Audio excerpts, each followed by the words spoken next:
Ciao appassionati di bonsai e benvenuti o bentornati sul mio canale Ancient Talk. Oggi siamo qui con la mia rovere, è cambiato tantissimo dagli ultimi video e con questo video voglio andarvi a far vedere le ultime operazioni che ho fatto su questa pianta e preparatevi perché a breve uscirà un video parecchio lungo di tutto ciò che ho fatto su questa pianta nel 2025 fino a questo momento. Secondo me sarà super interessante e non vedo l'ora di farvelo vedere. Qualche giorno fa ho preso questa rovere e sono riandato alle lezioni di settembre del club e come vedete siamo andati a fare una bella potatura per riportare bene indietro la pianta e andare a sviluppare molto meglio questi rami. Per esempio in queste parti sono andato a tagliare qui in questo punto c'era un ramo, anche di qua in realtà, che andavano a creare delle biforcazioni che non erano ottimali e sono andato a rimuoverle. Stessa cosa sono andato a fare qui, vedete? In questo punto c'era un altro ramo che poi mi sarebbe andato a creare un callo troppo grande, calcolando che qui ci sono anche 2 gemme e quindi poi sarebbe andato a crearmi dei problemi. Pure qui in apice ho accorciato tutto quanto. L'obiettivo è sempre piano piano far rientrare la pianta, quindi speriamo che faccia qualche germoglio in tutta questa parte del tronco, perché altrimenti è un casino. Io cercherò piano piano di riportarlo indietro per avere appunto dei rami più vicini. Per esempio questo qui dietro comincia a essere già un buon ramo, che poi tra l'altro sono 2, uno sopra e uno di lato. Questo mi deve ritornare indietro, però questo già ce l'ha 2 gemmine. Altri rami, come per esempio questo, un po' deve ritornare indietro, però sono fiducioso. E poi c'erano altri rami che stavano iniziando a fare dei germogli, però adesso non li trovo, però erano eccolo, per esempio qui, vedete?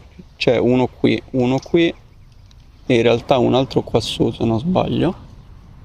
Sì, eccola qua la gemmina. E quindi sono molto fiducioso sul fatto che questa pianta, soprattutto in apice, tornerà bene indietro. Quindi vi lascio al resto del video e spero che questa pianta continui a spingere bene. Intanto sono già andato a tagliare una radice qui che non aveva capillari, diciamo, quindi l'ho tagliata qua, l'ho staccata e c'era solamente una radice attaccata molto fina, quindi piano piano poi andrò a fare anche una pulizia qui di tutto questo groviglio di radici.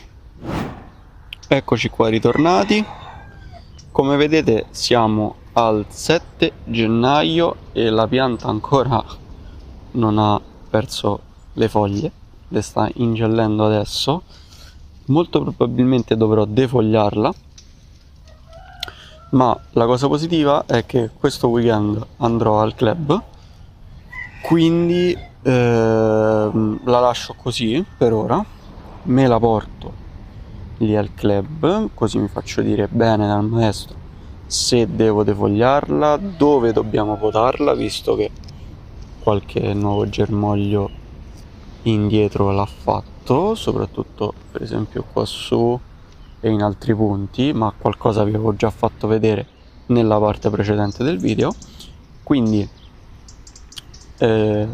vedremo lì poi dove potare, perché potare e tutto il resto, e vedremo anche se va fatta una filatura, perché sicuramente i rami andranno rimessi bene in posizione. Però siccome ci tengo veramente tanto a questa pianta me la porto al club, faccio la potatura e la filatura al club e poi vi faccio vedere il risultato. Comunque sono felicissimo del risultato che sta avendo questa pianta. Sta dimostrando veramente tanta vigoria, ha le gemme belle gonfie, ha cacciato anche parecchio indietro, se vedete qui, e quindi vuol dire che è arrivato quasi il momento di iniziare a lavorarla seriamente. Già il fatto che ci sta riportando bene indietro le gemme e sta rispondendo bene a potature, filature eccetera è veramente ottimo. Detto ciò, vi rimando tra poco con la parte del video successiva alla lavorazione che abbiamo fatto al club. Eccoci qua ritornati. Alla fine la pianta non l'abbiamo filata, l'abbiamo solamente potata per cercare di farla tornare indietro, però siccome ci sono alcune gemme che un pochettino hanno arretrato, ma me ne servono tante altre, soprattutto su questo lato, abbiamo deciso con il maestro di non andare a mettere gomma e filo, in modo tale da lasciare la pianta la piena libertà di rifare gemme indietro. Una cosa che potremo fare in futuro, in base a come caccerà questo ramo qui, è tagliare qua e utilizzare questo qui, mettendolo in questa posizione come primo ramo, visto che è già ben biforcato e un pochettino ramificato, altrimenti devo cercare di far tornare indietro questo. Gli altri rami invece stanno molto meglio, poi andrà in futuro filata e portato avanti questo, e qui bisogna tornare indietro. Però tutto sommato secondo me la pianta sta molto bene. Sono anche andato a dare una bella pulita qui, ho tolto qualche radice, qualche rimasuglio eccetera eccetera, quindi sono veramente soddisfatto del passo avanti che ha fatto durante quest'anno questa pianta. Voi, se vi va, fatemi sapere con un commento che cosa ne pensate di tutte le operazioni che ho fatto durante quest'anno e se vi piace il risultato che sta avendo questa pianta, e se vi può piacere l'idea di spostare quel ramo con una bella filatura e piano piano senza romperlo al posto di questo. Vediamo un po'. Spero che questa pianta continui a migliorare sempre. Io sono contentissimo. Se vi va, lasciatemi un mi piace, un commento come vi ho detto prima, condividete questo video con i vostri amici appassionati di bonsai, vi lascio il canale Telegram qui a video come al solito e noi ci rivediamo sempre domenica prossima ore 19. Buon bonsai!